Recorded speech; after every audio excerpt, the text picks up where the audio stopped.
આ કોઈ ઉત્તરાયણ થોડી કહેવાય. ઉત્તરાયણ તો આપણે જમાનામાં રહેતી હતી. ઉત્તરાયણ ને સક્રત નો મતલબ હે દાન પુણ્ય કમાવવાનો, લોકોને દાન કરવાનો. આ તો પતંગ કહેવાય, સોરા ગાંડે થઈ ને આ સૂર્ય જોવો તો રીલે બનાવે ને. ઉત્તરાયણ નો મતલબ આ થોડું કહેવાય. A few moments later.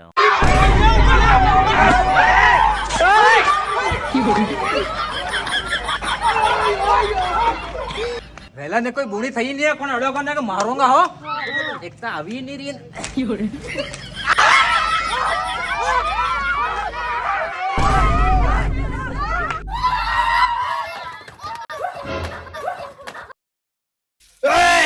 પૈસા લાવો, મારી પતંગ હતી આ. કે તારી પતંગ આતા આના લૂટીએ લૂટી મેં આને ફાડી નાખીએ પતંગ. પાડી નાખી શું કરે?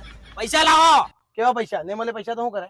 હું કરો એટલે ગાડી દઉંગા છૂટી હમરાएंगे ને નહીં જોગા પછી તે વાહ, ને મળે પૈસા જા. આને ફાડીએ પતંગ. નથી પાડી એને. હરતે ની ફાડી હમેશ પડી પતંગ. પૈસા લાવો. પૈસા કોઈ નહીં મળે જા તો. હરતે ની આલો પછી ગાડી દઉંગા હમરાएंगे ને હા, જાતા જા હે. ના હરતે જાય.